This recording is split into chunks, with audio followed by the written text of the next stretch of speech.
আসসালামু আলাইকুম রহমতুল্লাহ। Power backup সার্ভিসের পক্ষ থেকে আমি আইয়ুব চৌধুরী জানাচ্ছি সকলকে আন্তরিক শুভেচ্ছা অভিনন্দন। ভিউয়ার্স, আশা করি সকলেই ভালো আছেন। আমাদের কাছে ইসান পাওয়ার একটা হাইব্রিড ইনভার্টার আসছে। এটা 6 কিলোওয়াট। তো এটার এখনও কী সমস্যা আমরা এখনও এটা টেস্ট করে দেখিনি। তো আমি টেস্ট করার জন্য ব্যাটারিতে সংযোগ দিয়ে রাখছি। তো আমি এটা এখন টেস্ট করে দেখব এটা আসলে কী ধরনের ফল্ট আসতেছে।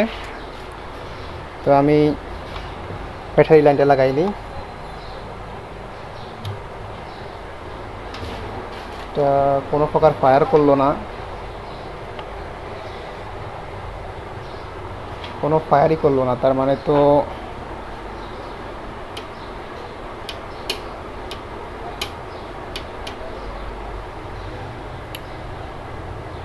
এটার সম্ভবত ফিউজ গেছে। ফিউজ তো এমনি এমনি যাবে না, নিশ্চয়ই কোনো সমস্যা আছে। তো আমরা এটা খুলে দেখব এটার আসলে সমস্যাটা কি। তো আপনারা ধৈর্য সহকারে ভিডিওটি দেখুন, আশা করি অনেক কিছু দেখতে পারবেন। আর আপনারা যারা এই ধরনের ইনভার্টার সার্ভিস করাবেন তারা আমাদের স্ক্রিনে দেওয়া নাম্বারে যোগাযোগ করে সার্ভিসগুলো করাতে পারেন। তো ভিউয়ার্স, আমরা বোর্ডটা খুলে নিয়েছি। এখানে আমরা খুলে সবগুলো পার্টস পরীক্ষা করছি। তো আমরা বেশ কিছু পার্টসের সমস্যা পাইছি। সেটা হচ্ছে প্রথমত আমাদের ফিউজটা কাটা। আপনারা প্রথমেই দেখছেন যে আমাদের এখানে এই মেশিনটা অনই হইতো না। প্রথম অবস্থা হচ্ছে ফিউজটা কাটা। তো ফিউজ নর্মালি মোসফেট শর্ট না হলে ফিউজ সহজে কাটে না, ঠিক আছে। তো এখানে আমাদের এখানে মোসফেট সবগুলাই এই সাইড, এখানে 4টা সাইড আছে। এখানে এক সাইড, 2 সাইড, 3 সাইড, এই সাইড এখানে 4টা সাইডেই আমাদের শর্ট দেখাচ্ছে। তো 4টা সাইড শর্ট দেখাইলে 4টা সাইডের একেবারে এখানে 16টা মোসফেট আছে। 16টাই যে নষ্ট তা বলবো না, হয়তো বা 2-1টা শর্ট হয়েছে এক সাইডের, সবগুলো শর্ট দেখাচ্ছে, ঠিক আছে। তো এখানে আমি ধরতে পারি যে সাইডের মিনিমাম 4টা হলেও মোসফেট শর্ট হয়েছে। আবার ভাগ্য খারাপ হলে এখানে 16টা মোসফেট আবার শর্ট হতে পারে, ঠিক আছে। তো সেটা বলা যাচ্ছে না, যার কারণে আমরা সবগুলো মোসফেটই খুলে ফেলবো। তো শুধু এই সাইডই না, এখানে আমাদের এই পাশে আমাদের চার্জিং সাইডে এখানে আইজিবিটি ইউজ করা হয়েছে 4টা, দেখতে পাচ্ছেন বড় বড় 60 and 65। তো এই আইজিবিটিগুলোও কিন্তু শর্ট দেখাচ্ছে। তো মূলত আমাদের এখানে চার্জিং সাইডেই কোনো একটা ফল্ট হয়েছে। ফল্ট হওয়ার কারণে আমাদের মোসফেটগুলোও শর্ট হয়ে গেছে। আর মোসফেট শর্ট হওয়ার ফলে আমাদের এই ফিউজটা কেটে গেছে। তো ফিউজটা কেটে যাওয়াতে ভালোই হয়েছে, সার্কিটটা রক্ষা পেল। যাই হোক, আমরা এখন এই পাশের আইজিবিটি আর হচ্ছে মোসফেটগুলো খুলে ফেলব। তো বন্ধুরা, আমরা চার্জিং সাইডের আইজিবিটি আর হচ্ছে মোসফেটগুলো খুলে নিয়েছি। খুলে নিয়ে আমরা কিছু নতুন মোসফেট, 4টা নতুন মোসফেট লাগাইছি, এটা জাস্ট পরীক্ষা করার জন্য। আর হচ্ছে আমরা এখানে 5টা আইজিবিটি পড়ে গিয়েছিল, 5টা আইজিবিটি আমরা লাগাই ফেলছি। তো আর এখানে আমরা আইজিবিটি সাইডের আরেকটা সমস্যা পাইছি, সেটা হচ্ছে যে এখানের ডায়োডের সমস্যা পাইছি। তো আমাদের এখন এই ডায়োডটা চেঞ্জ করে নিতে হবে, তা না হলে সমস্যা আছে।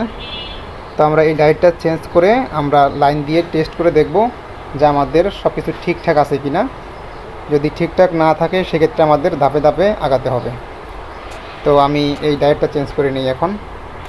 তো ভিউয়ার্স, দেখতে পাচ্ছেন আমি এখানে জিনার ডায়োডটা খুলে নিয়েছি, প্লাস আমাদের এই পাশেও সমস্যা ছিল, এটাও আমরা খুলে নিয়েছি। এই 2টা জিনার ডায়োড আমাদের কাছে এই মুহূর্তে এসএমডিটা নাই। তো আমরা যেমন এখানে T4 রয়েছে, T4টা আমাদের কাছে আছে অ্যাভেলেবেল, কিন্তু এই জিনার ডায়োডটা নাই। এটা হচ্ছে 18 ভোল্টের জিনার ডায়োড, ঠিক আছে। তো এখানে আমাদের কাছে রয়েছে ডিপটা, যেটা অ্যাভেলেবেল পাওয়া যায় ডিপ। তো দেখতে পাচ্ছেন এই ডিপটা আমরা এখন লাগাই দিব। এখানে আমি দুইটা ডায়োডই নিয়ে নিয়েছি। তো 2টা ডায়োডই আমি এখন লাগাই দিব। আমি 2টা জিনার ডায়োডই লাগাই নিয়েছি। তো আমাদের এখানে কিছু পেস্ট পড়ে আছে, এখানে কোনো প্রকার ময়লা পড়ে থাকা যাবে না, কারণ এটাতে আমাদের চার্জিং সাইড, এখানে ভোল্টেজ থাকে, প্রচুর পরিমাণ ভোল্টেজ থাকে। এটা অবশ্যই পরিষ্কার করে নিতে হবে। আর এমনিতেই আমরা কাজ করা শেষে অবশ্যই পরিষ্কার করে দেই। পরিষ্কার করে দিলাম। তাহলে আমাদের কাজ মোটামুটি প্রায় শেষ। তো আমি এখন টেস্ট করে দেখব যে এটা আউটপুট দেয় কি না। আমরা ব্যাটারিতে সংযোগ দিয়ে রাখছি। এটা 48 ভোল্টের একটা মেশিন। তো সুইচটা অন করা যাক।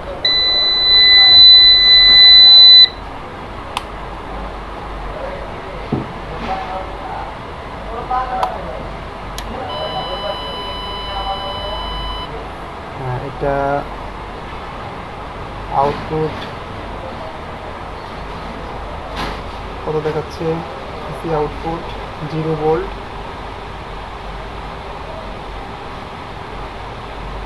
হ্যাঁ, এই যে দেখতে পাচ্ছেন আউটপুট দেখাচ্ছে 230 ভোল্ট। এটার সিস্টেম হচ্ছে আউটপুট দেখায় 230 ভোল্ট। তো এটা এখন ব্যাকআপে চলতেছে। আর জিরো লোড, কোনো লোড দেওয়া হয়নি এখনও। আমরা আগে মেজটা দিব, মেজ ঢুকে কিনা। হ্যাঁ, মেজটা ঢুকছে, দেখতে পাচ্ছেন। এসি 232 ভোল্ট, আউটপুট হচ্ছে 232 ভোল্ট। ঠিক আছে, এটা মূলত বাইপাস করে দেয়। তো অলরেডি এখনও চার্জিংটা দেখাচ্ছে না, চার্জিং 47 ভোল্ট দেখাচ্ছে এখনও। এই যে 56 ভোল্ট, তার মানে চার্জিং ধরছে। ব্যাটারি ছোটো হওয়াতে খুব তাড়াতাড়ি চার্জটা হয়ে গেছে। তো যাই হোক, আমরা এখন এটার বাকি মোসপেট লাগাইয়া এটা আমরা টোটালি একেবারে ফিটিং করে ফেলবো। ফিটিং করে আপনাদেরকে ফাইনালি টেস্ট করে দেখাবো।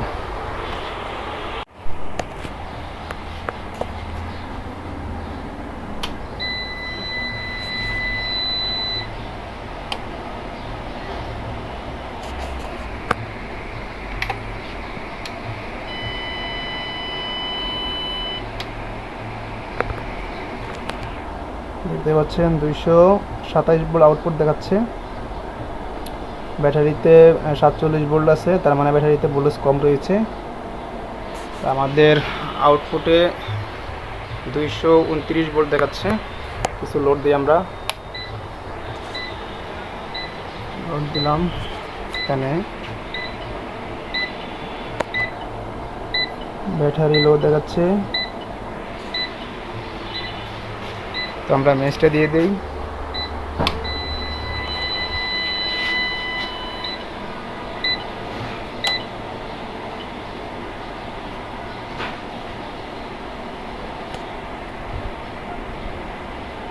হ্যাঁ, এই মাত্র চার্জিংটা ধরছে। এখানে চার্জিং হচ্ছে।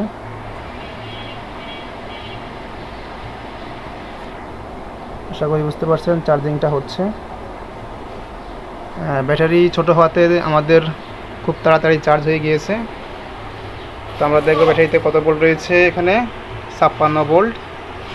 এখন ডিসপ্লেতেও সেম 56 ভোল্ট দেখাচ্ছে। আশা করি বুঝতে পারছেন আমাদের ইনভার্টারটি সম্পূর্ণ ওকে। সকলেই সুস্থ থাকুন, ভালো থাকুন, এই প্রত্যাশায় আজ এখানেই রাখছি। আল্লাহ হাফেজ।